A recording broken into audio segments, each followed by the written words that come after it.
Okay रत्ने, नमस्कार दोस्तों। आज मार्केट में ब्लड बाथ हुई उसके बारे में थोड़ा डिस्कस करेंगे। तो आज आपने देखा रहेगा कि एक टाइम ऐसा आया था कि सेंसेक्स 2080-90 पॉइंट गिरा था। वहाँ से थोड़ा सा ऊपर आके वो बंद हुआ है। फिर भी 1900 से ज़्यादा पॉइंट पे नीचे उसकी आज क्लोजिंग है। एंड जो निफ्टी है वो 500-600 पॉइंट करेक्ट हुआ था। तो इतनी बड़ी बिकवाली मार्केट में क्यों आई थी, वो डिस्कस करने से पहले ये समझना ज़रूरी है कि मार्केट ओवरबॉट जोन में था। तो जब भी ऐसे ओवरबॉट जोन से करेक्शन आता है तो वो ऑब्वियसली थोड़ा लंबा चलता है। 5-6 दिन का जो रैली था, उसके बाद जो पहले इंडिकेशन मिला, उसके बाद ही लोगों को समझ जाना चाहिए था कि नेक्स्ट डे मतलब आज का दिन में बड़ा करेक्शन होगा। तो जिन्होंने भी आज शॉर्ट किया था उन्होंने तो अच्छा पैसा बना लिया होगा, और जिन्होंने सुबह का समय पे ये सोच के लॉन्ग लिया कि चलो मार्केट में अच्छी न्यूज़ है, बैंक्स सारे अच्छे चल रहे हैं क्योंकि गवर्नमेंट ने डिसाइड कर लिया है कि बहुत सारे जो पब्लिक सेक्टर बैंक्स हैं उनको वो बेच देंगे, सबको प्राइवेटाइज करेंगे। और उसके अलावा बहुत सारे जो पब्लिक सेक्टर यूनिट्स है, पीएसयूज़ हमको जो बुलाते हैं हम लोग, वो सारे भी अब 1 बाय 1 सेल करेगी सरकार।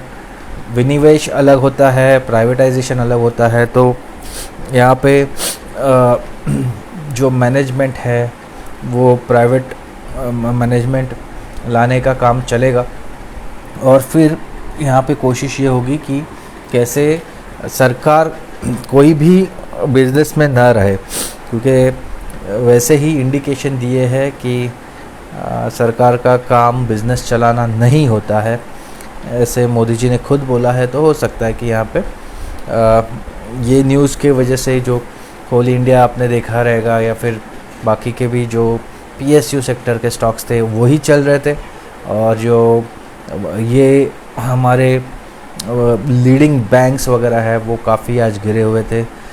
मेरे ख्याल से निफ्टी बैंक ही आज का सबसे बड़ा कल्प्रिट है। मैं दोपहर में जब देख रहा था तो एक्सिस बैंक कुछ 6% करेक्ट हुआ था, आईसीआईसीआई बैंक करेक्ट हुआ था। तो ये जो मेजर बैंक्स है वो करेक्ट हुए थे। उसके बाद जो इंडसइंड बैंक है या जो कोटक महिंद्रा बैंक है वो भी करेक्ट हुआ था। कोटक महिंद्रा बैंक तो 1950 से लेके वो अभी 1740 के आसपास है, तो 200 पॉइंट का गिरावट वहाँ पे है। एंड उसके अलावा जो टाटा मोटर्स जैसे ऑटोमोबाइल के सेक्टर्स के शेयर्स है उसमें गिरावट थी। मारुति आज पहले तो 7000 के ऊपर जाकर आया, 7050 के आसपास, उसके बाद उसमें गिरावट आई तो वो भी 6800 के करीब मैंने उसको देखा है। तो बहुत सारा आज मार्केट में बिकवाली था, बहुत सारा पैनिक था। तो सबसे पहला तो ये है कि देखो यूएस में क्या हो रहा है। यूएस में बॉन्ड यील्ड जो है वो 10 साल के सबसे हाईएस्ट लेवल पे जाके पहुंचा है। वहाँ पे ये माना जा रहा है कि अभी जो वहाँ पे इन्फ्लेशन है वो बढ़ने वाला है।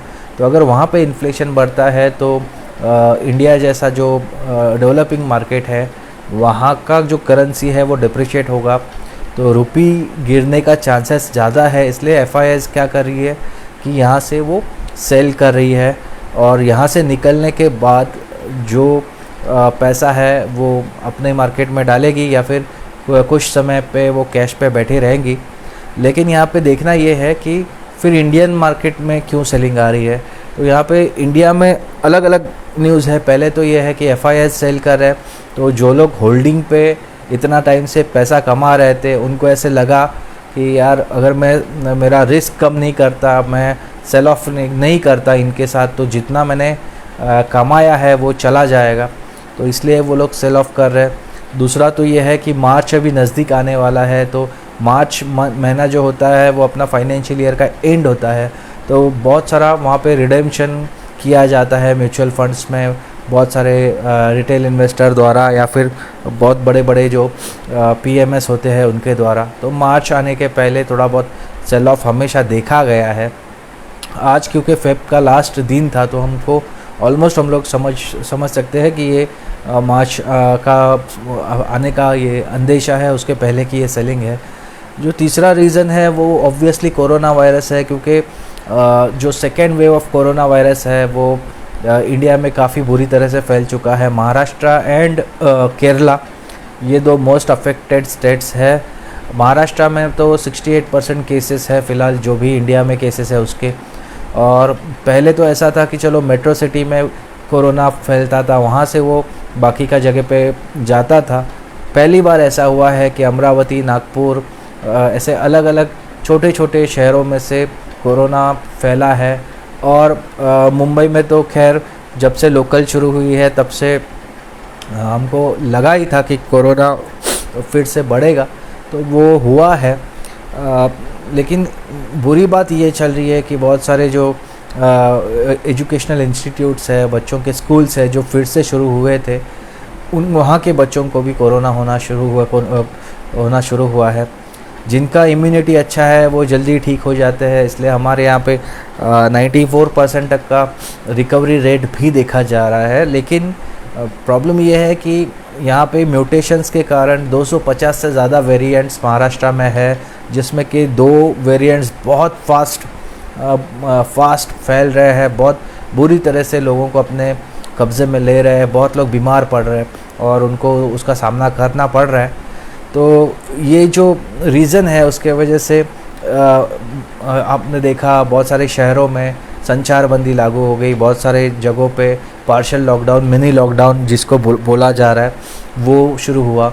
लोग लॉकडाउन वर्ड का इस्तेमाल करने से बच रहे हैं, क्योंकि उससे इकोनॉमी पे काफ़ी गहरी चोट पहुंची है लास्ट टाइम। तो अलग अलग वो लोग टर्म्स यूज़ कर रहे हैं, लेकिन हो तो वही रहा है कि अब बहुत सारा जो रूल्स है वो स्ट्रिक्ट हो रहा है। बिना मास्क के अगर कोई घूम रहा है तो 500 रुपये तक उसको फ़ाइन पड़ रहा है।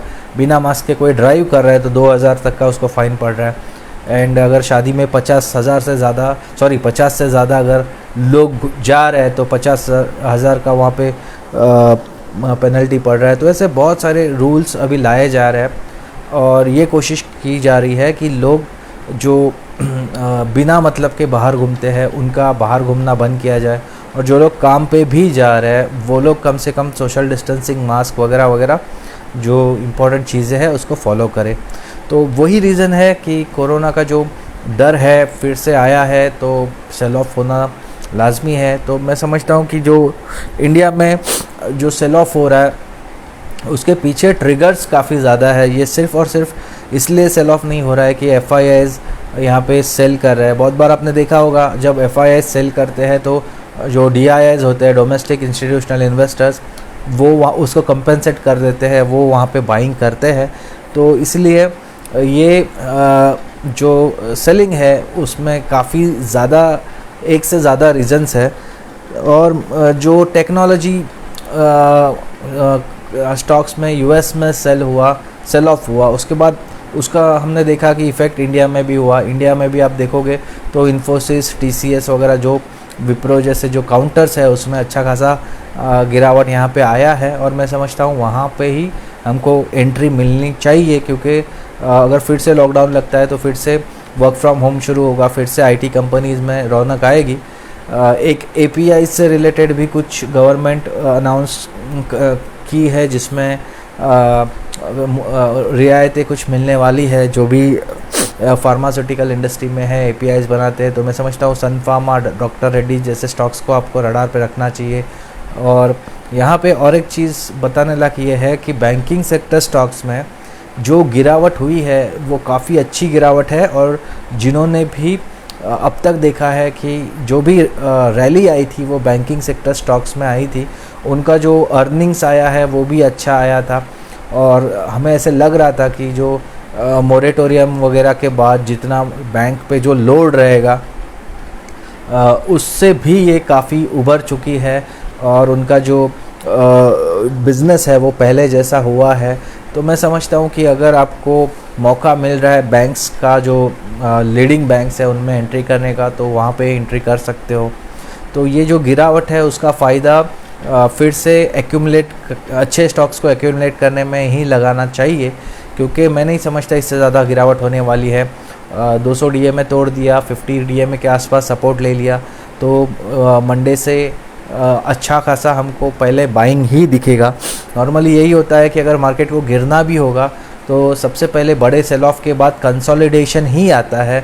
वहाँ पे इमीडिएटली वो सेकेंड राउंड ऑफ सेलिंग नहीं आता, या फिर इमीडिएटली वहाँ पे मार्केट रैली नहीं दिखाता ऊपर की तरफ।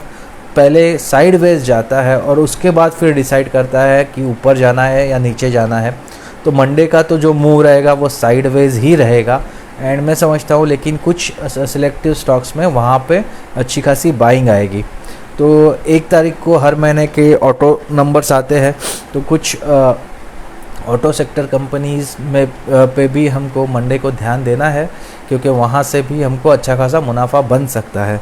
तो खैर मैंने 19 फरवरी को मैंने एक वीडियो डाला था जिसमें स्टॉक्स बाजीगर का 3 साल कंप्लीट होने के बारे में मैंने आपको बताया था, और आप सबका मैंने धन्यवाद भी किया था कि आप सब लोगों ने 3 साल तक मुझे टॉलरेट किया है या फिर मेरे वीडियोस देखे हैं। तो स्टॉक्स बाजीगर के जितने क्लाइंट्स हैं उनका जो रिटर्न्स है वो काफ़ी ये साल अच्छा रहा। 49% तक का मैंने रिटर्न एक क्लाइंट को दिया है। तो आप समझ सकते हो कि उनका पोर्टफोलियो में कितना गेंस आने के बाद ये सेल ऑफ में उनका हालत क्या हुआ रहेगा, क्योंकि जो प्रॉफिट है वो काफ़ी पहले बुक किया गया था। तो मैंने भी जो रीपर्चेस है या फिर से री एंट्री है आप बोल सकते हो, बाइंग है, वो 15,000 निफ्टी के ऊपर ही की थी। तो वहाँ से 500 पॉइंट अब निफ्टी नीचे है। तो जितने भी मेरे क्लाइंट्स हैं उनका सारा का सारा जो पोर्टफोलियोज़ है अभी रेड में बैठा हुआ है, क्योंकि मैं टाइम टू टाइम प्रॉफिट भी बुक कर रहा था।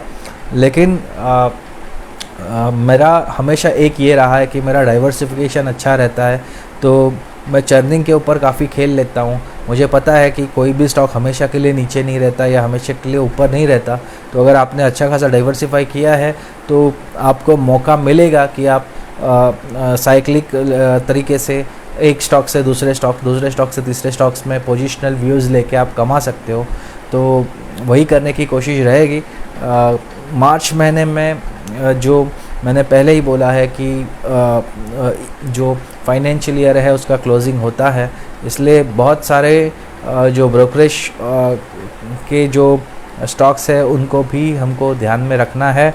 और आज का आईपीओ का भी आपने देखा रहेगा, तो रेलटेल का जो आईपीओ है अच्छा खासा उसका 11% 13% पे कुछ वो लिस्ट हुआ, उसके बाद 33% का उसने गेन दिया है। तो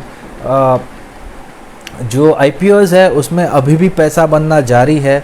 मेरे ख्याल से बीच में सिर्फ एक आईपीओ था, वो थोड़ा सा नीचे 23-24 रुपीज़ पे वो लिस्ट हुआ था। अदरवाइज़ बाकी का जो आईपीओज़ है उन्होंने तो ये साल अच्छा खासा पैसा कमा के ही दिया है। तो मैं समझता हूँ इससे बेटर फाइनेंशियल ईयर मैंने अब तक नहीं देखा है। इतना मार्केट ऊपर जाने के बाद थोड़ी बहुत जो बिकवाली है वो मैं समझता हूँ इतना अफेक्ट नहीं होना चाहिए। लॉन्ग टर्म में जो स्टोरी है इंडिया की वो इंटैक्ट है। जो गवर्नमेंट है वो काफ़ी एग्रेसिवली ये कोशिश कर रही है कि जितना भी सरकारी एनपीएज़ है या जो लॉस मेकिंग कंपनीज़ है उनमें से धीरे धीरे एग्ज़िट करे। तो इसलिए घबराने की कोई बात नहीं है। ये जो गिरावट है इसका हमको फ़ायदा उठाना चाहिए बाइंग के लिए, और मार्केट में बने रहना चाहिए, क्योंकि लॉन्ग टर्म में यहाँ पे अच्छा पैसा बनेगा। Ircon bonus share, when can we expect, is it worth holding? Sorry Kevin, मैंने इरकॉन के बारे में ज़्यादा पढ़ा नहीं है।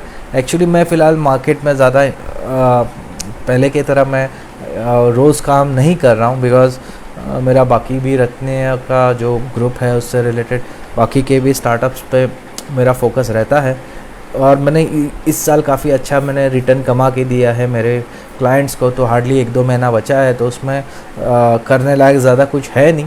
सो टोटली मैं रिलैक्स्ड हूँ। मैं सिर्फ ये देख रहा हूँ कि जो मेजर मोमेंट है उस पे मैं ट्रैक कर रहा हूँ, और इंट्राडे में मैं ज़्यादा फंस नहीं रहा हूँ। मैं पोजिशनल बेसिस पे ही यहाँ पे बचा हुआ मंथ में काम करके मैं अच्छा खासा यहाँ पे रिटर्न देने में बिलीव करता हूँ। इतना अच्छा कमा के अगर आप लालच करते हो और वापस आप जो कमाया हुआ पैसा वापस मार्केट को दे देते हो, तो इससे बड़ी बेवकूफ़ी कोई नहीं होती। इसलिए हमेशा याद रखना चाहिए कि जब भी आप अच्छे प्रॉफिट पे बैठे हो तो प्रॉफिट लेकर निकलना चाहिए, और जब भी ऐसे गिरावट आए तो मार्केट में री एंट्री करनी चाहिए। क्योंकि उसी जब पैनिक होता है, जब दुनिया यहाँ से डर के मारे भाग जाती है, उसी समय समझ लो मार्केट में एंट्री करने का मौका होता है। So guys, thank you very much, and मिलते रहेंगे। तब तक के लिए बाय, गुड बाय।